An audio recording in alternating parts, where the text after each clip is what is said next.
everybody, and welcome back to another interesting interview with Brett from Max Resource. Today, we're going to dive into another exciting news release. We're also going to talk copper for a little bit with you guys. But first off, Brett, how are you doing today? I'm doing great. Good, good. Glad to hear it. Glad to hear it. So let's dive in. Your guys' assays came back, and you're looking at 3.3% copper over 15 meters at your CONEJO zone in Cesar North, Northeast Colombia. So walk us through these numbers. Tell us about some of the highlights. Yeah, the one of the biggest highlights here is we've extended the zone.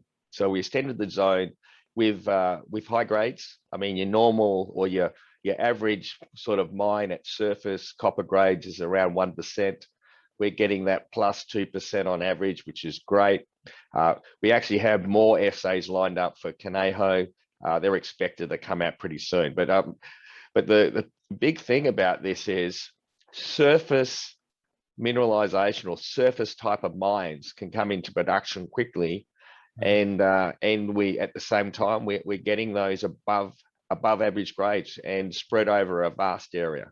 Yeah, this is something we've touched on a lot where the actual deeper mines take 10 plus years to come online. Right now, copper's in this big supply demand crunch right now. As we've talked, the forecasts on copper are very positive. As you mentioned before, the super cycle, it just seems like it's just getting going. So where do you think things are sitting right now? How bullish are you on this current project you're sitting on? Well, the components of what companies are looking for is surface, grade, and scale. So we've got extended area over surface. We still got a lot of work to do, but we're just amazed the amount of copper at surface. And how you normally do your exploration is you go for the low-hanging fruit. And the low-hanging fruit here is to map all that copper at surface, whereas normally the copper would be some meters underground, sometimes hundreds of meters underground, and you have to do drilling campaigns to define the copper. And in fact, when you do drilling campaigns, there's always large spaces in between those drill holes. So this gives us a lot faster track to define the mineralization because it's at surface. The only thing we're coming to is there is so much of it on surface over a huge area or a huge footprint that has actually taken us more time. So it's a funny thing.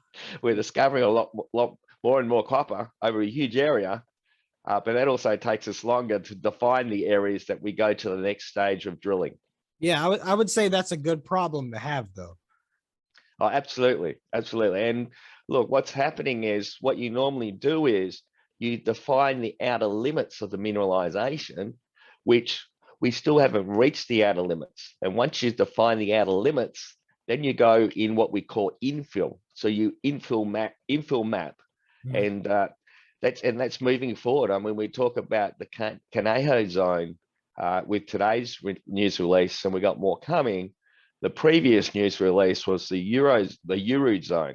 Now the Uru zone it seems to have a huge amount of exposure at surface. We've now traced it for roughly 48 square kilometers, which is a massive area, and we still haven't met the outer limits. So the plan there would be reach the outer limits, and then we'll start infill mapping. And infill mapping, basically, in simplistic terms, it's delineated where you want to build the drill holes. So you have to use all the information because of it's so exposed at surface, you have to map it. It gives you an idea of orientation.